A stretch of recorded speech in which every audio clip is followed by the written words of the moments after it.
A very good afternoon, class. Welcome to the Modern History lecture number 4, and in this class we'll be covering Anglo-Maratha Wars. In last class we have covered the conquest of Mysore. For if you have any doubt regarding connecting the dots, you can refer to our last lecture of Anglo-Mysore War. Before I begin with Anglo-Maratha War, I'll explain about the different administrative and diplomatic policies of Britishers which they were using to conquer India. तरीके दो तरह के थे annexation करने के, या तो आप वॉर करके करिए या आप एडमिनिस्ट्रेशन या फिर डिप्लोमेटिक तरीके, एडमिनिस्ट्रेटिव और डिप्लोमेटिक तरीके से करिए. तो वी हैव द, अभी तक हमने देखा कि एंग्लो मैसूर वॉर में मैसूर में सब्सिडरी अलायंस लगाया गया था. So let's understand what is subsidiary alliance. It is actually one of the diplomatic policy of Britishers कि जिससे वो अपनी प्रेजेंस बनाना चाहते थे, अपने आप को सिक्योर करना चाहते थे with respect to the kingdoms. तो सबसे पहले उससे पहले हमें पता लगाना होगा द बेस ऑफ दैट कि एक जो ring fence policy which was brought by the Britishers. So ring fence policy actually क्या है? ring fence policy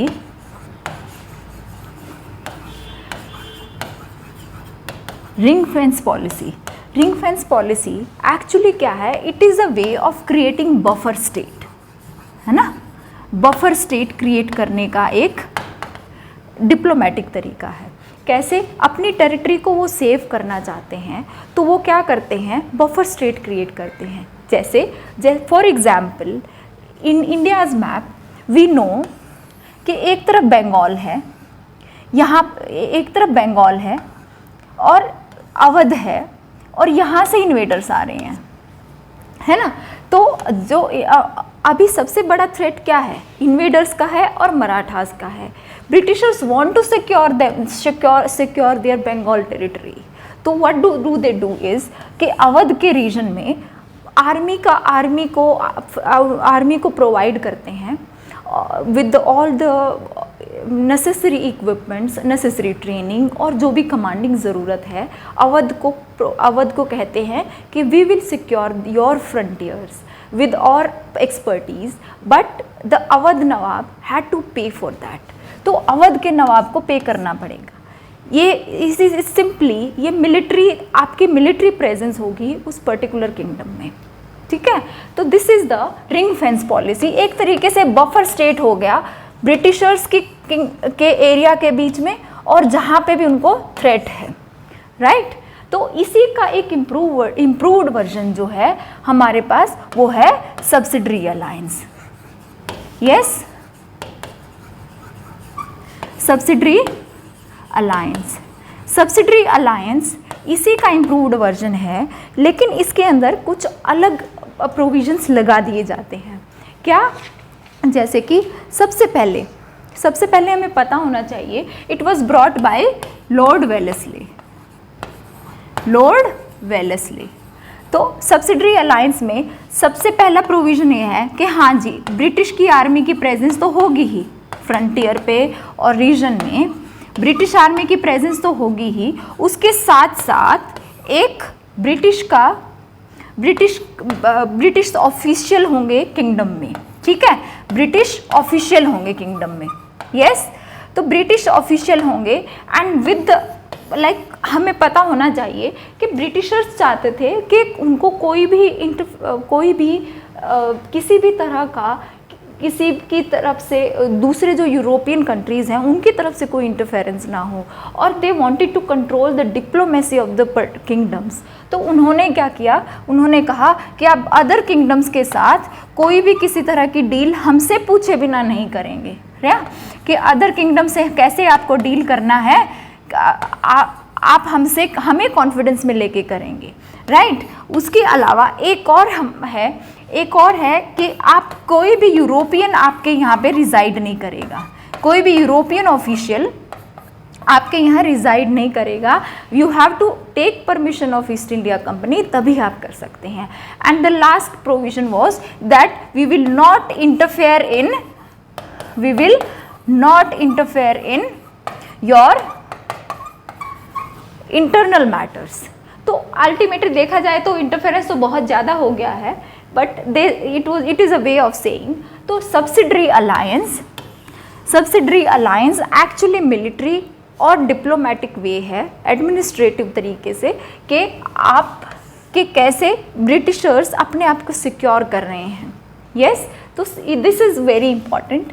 अभी हम आगे बात करेंगे Anglo Maratha war. This is only that subsidiary alliance. यही वही टर्म्स हैं जो मैसूर के ऊपर लगा दिए गए थे after the death of Tipu Sultan, and the Mysore region came under control of britishers. So अभी हम आगे बात करेंगे कि कैसे मराठास को कॉन्कर किया गया। तो मराठास को कॉन्कर करने के लिए, उस चीज़ को समझने के लिए, we will have to understand the background of the Marathas. As we know, Marathas were very strong power in the region, yeah so they were the threat. Britishers thought them as a threat to their presence, of their ambitions to conquer the region. तो Marathas were very, उनके लिए बड़ा मुश्किल था कि उनको कैसे conquer किया जाए। तो पहले हम मराठास की बैकग्राउंड को देखते हैं। सबसे पहले हमें पता होना चाहिए कि मराठास में क्या, सबसे जो छत्रपति शिवाजी होते थे उस टाइम पे क्या होते थे, अष्टप्रधान, है ना, अष्टप्रधान होते थे। उन अष्टप्रधानों में धीरे धीरे करके जो पेशवाज हैं वो स्ट्रॉन्ग हो गए। Out of all of them Peshwas got stronger, और and Peshwas acquired the region. और उसी टाइम पे हमें धीरे धीरे पता चलता है कि जो पेशवाज अपनी लीगेसी चलाने लग गए, and number of Peshwas have come to the today's time, to the time of when Marathas was acquired, were conquered by the British. तो अष्टप्रधान हमें पता है पेशवाज थे। अभी एक और ज़रूरी बात ये ध्यान रखने की है कि जो मराठा था, मराठा एक्चुअली हम लोग सिर्फ उसी टाइम की पेशवाज की बात करेंगे जो इस टाइम पे, जैसे कि 1761 के टाइम पे कौन से थे मराठा, दैट वाज बाजीराव, ठीक है, बाजीराव। उनके बाद कौन होते हैं, नारायण राव। उनके बाद कौन होते हैं, माधव राव। यस, माधव राव, ठीक है। ये सारा हमें पता होना चाहिए कि ये इस टाइम पे थे जब 1761 के टाइम पे बालाजी थे, फिर नारायण आए, फिर माधव राव आए, और उसके बाद आए बाजीराव टू,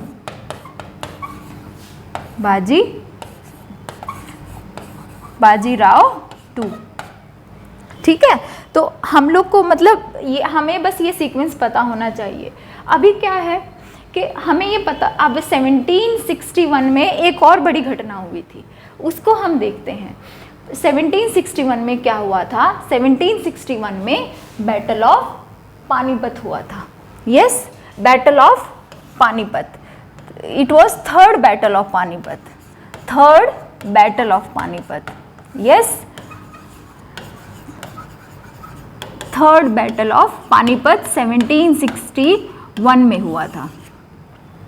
तो वी हैव टू नो कि ये कहाँ किसके बीच में हुआ था। एक्चुअली क्या है, जो हमें पता है, ये बैटल ऑफ पानीपत एक्चुअली जो अहमद शाह अब्दाली हैं, he was invader. Ahmad Shah Abdali वो अफ़गान इन्वेडर हैं, जो इंडिया में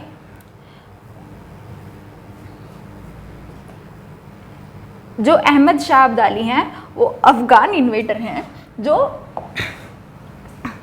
जो इंडिया में अटैक कर रहे हैं, ठीक है, इस रीजन से आ रहे हैं। अब यहाँ पे कौन है, ये है मुग़ल साम्राज्य, है ना।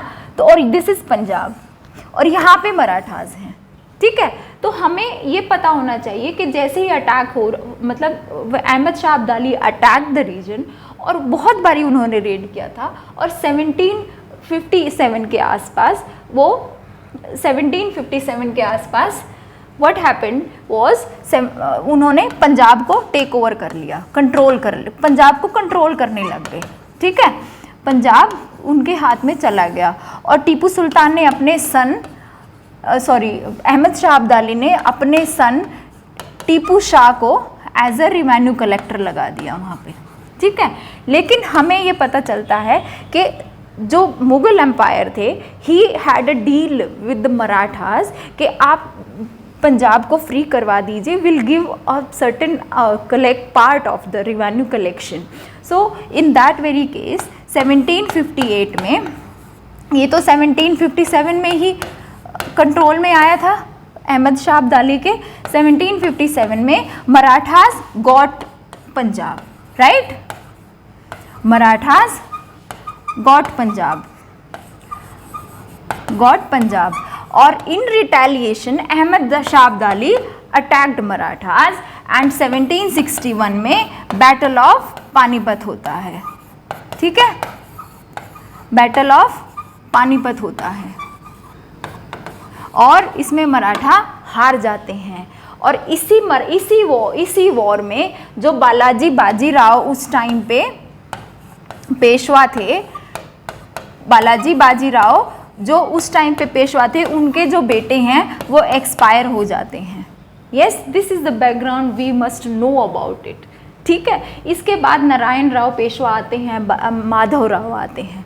ठीक है, लेकिन इससे पहले हमें ये पता होना चाहिए कि मराठा थे कहाँ पे, और एक्चुअली इस टाइम पे मराठास अलग अलग कॉन्फेडरेशंस में डिवाइड हो रखे थे। तो मराठास देखिए यहाँ पे है,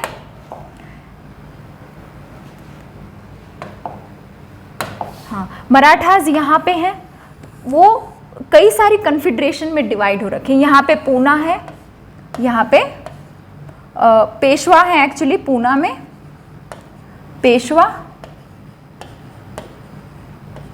यहाँ पर गायकवाड़, सिंधिया, होलकर, यहाँ पर गायकवाड़।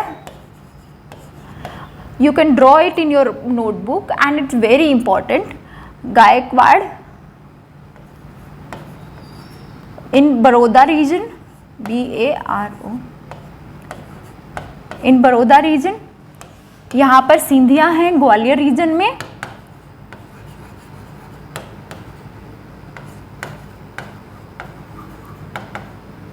ठीक है, यहाँ पर सिंधिया ग्वालियर रीजन में। इंदौर रीजन में है होलकर, होलकर इन इंदौर, एंड भोसले हैं इन नागपुर रीजन। ठीक है, नागपुर। तो अब आप देखिए बहुत सारे कन्फेडरेशंस हैं, एंड हर कोई अपने आप को इंडिपेंडेंट करना चाहता है, but with the common spirit actually Peshwa is only the authority over them. Yes, तो हम अभी आगे देखेंगे द सीक्वेंस ऑफ इवेंट, जिसकी वजह से मतलब ये जो कॉन्फेडरेशन है उनका रोल प्ले हुआ है। ओके, ठीक है। अभी एक आप ये देखिए कि जो बैटल ऑफ पानीपत के बाद बालाजी बाजीराव जो पेशवा पूना में हैं, उनके बेटे मर जाते हैं। ठीक है, तो विद दिस अभी नेक्स्ट जो हम देखेंगे कि कैसे first Anglo Maratha war play होता है, उसका एक बैकग्राउंड है, और उस बैकग्राउंड को हल्का सा स्टोरी के रूप में हम देखते हैं, और बहुत आसान है, बहुत सिंप्लीफाइड है कि जिस टाइम पे नारायण राव, सबसे पहले ये लिख लीजिए कि first Anglo Maratha war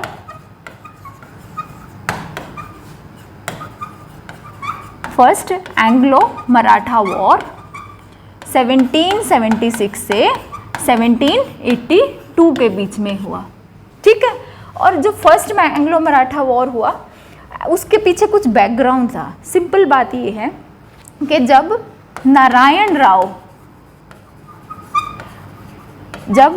Narayan Rao Peshwa थे, उस टाइम पे जो उनके अंकल थे रघुनाथ राव, हिज अंकल, उनके अंकल रघुनाथ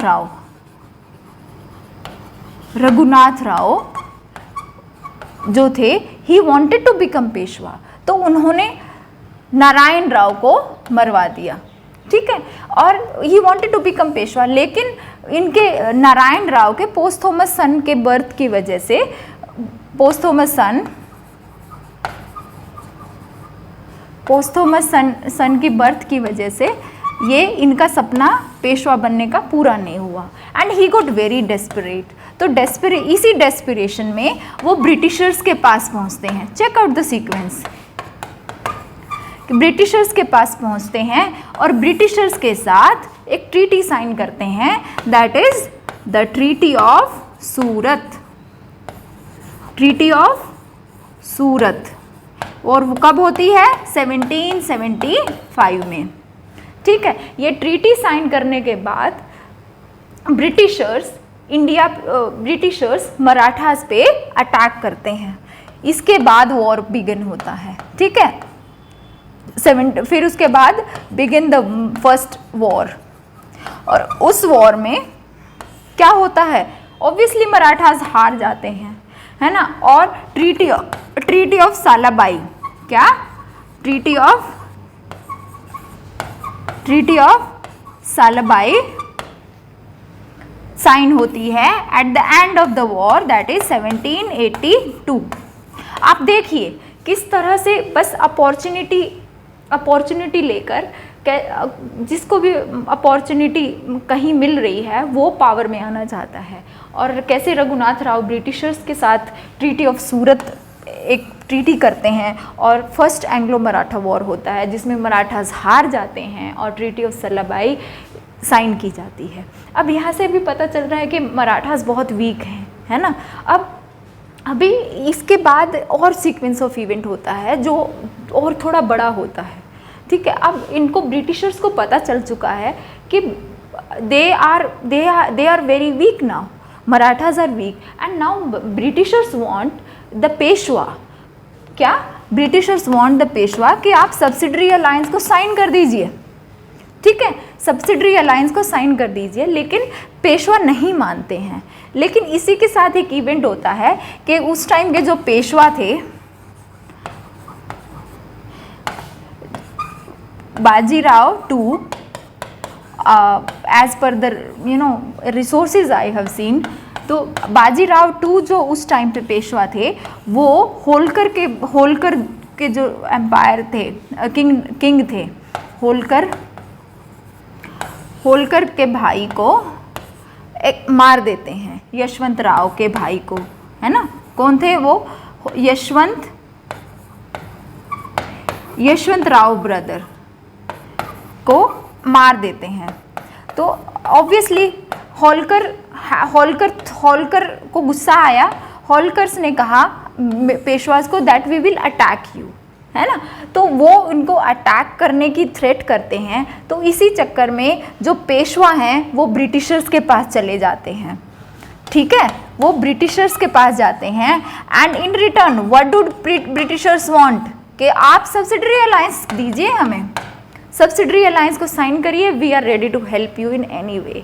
सो सब्सिडरी अलायंस को साइन किया जाता है बाय पेशवा, एंड फिर क्या होता है, व्हेनेवर सब्सिडरी अलायंस जब साइन किया जा रहा है तो उस टाइम पे जो ट्रीटी है that is called treaty of बसीन,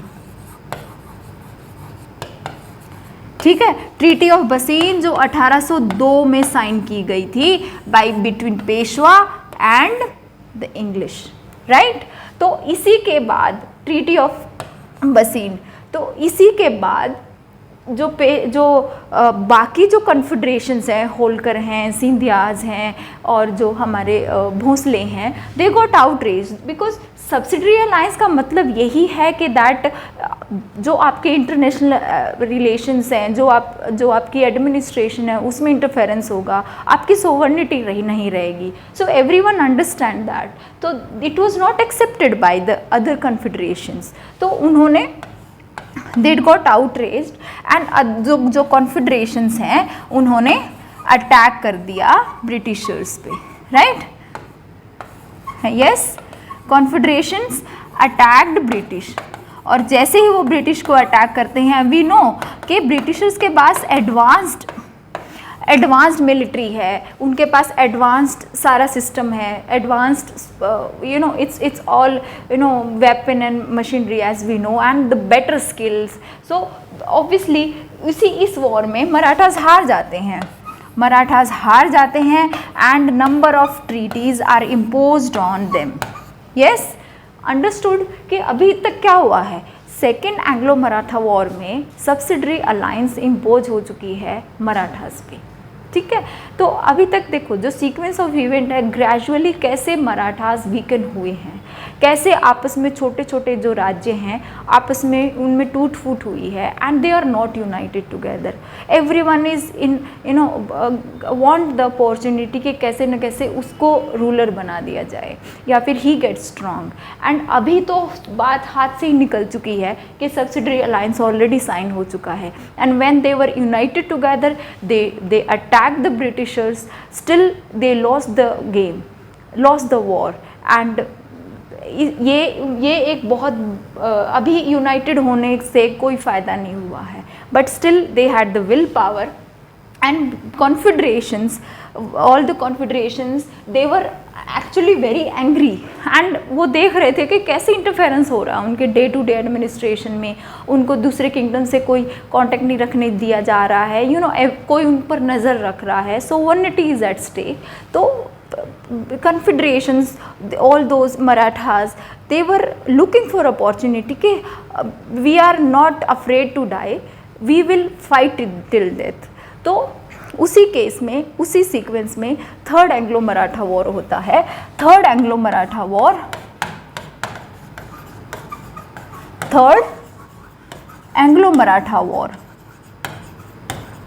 ठीक है? थर्ड एंग्लो मराठा वॉर कब होता है? 1817 to 1818, ठीक है? ये कब होता है इसका कुछ अभी Marathas want to fight with British but they were looking for opportunity कि कोई कुछ ऐसा मिल जाए, बहाना मिल जाए, और they were trying to build their power together. But उनके बीच में ही वैसे ज़्यादा झगड़े होते थे. तो यहाँ पे एक उनको मौका मिला कि पिंडारीज जो हैं, पिंडारीज एक्चुअली क्या थे? पिंडारीज वो लोग थे, वो कम्युनिटी थी जो एक टाइम पे मराठास की आर्मी में थी, है ना? दे वर द मर्शनरीज, राइट? तो अभी क्या है, जो पिंडारीज अभी जैसे ही मराठास वीक हो चुके हैं, आर्मी थोड़ी छोटी हो चुकी है, तो इस सिचुएशन में मराठास के मतलब पिंडारीज जो हैं they are not part of the army, है ना? उनके पास कोई काम ही नहीं है, दे आर जॉबलेस, एम्प्लॉयमेंट नहीं है. तो वो क्या करते हैं, दे एक्चुअली वो प्लंडर करते हैं, है ना? लूटपाट करते हैं.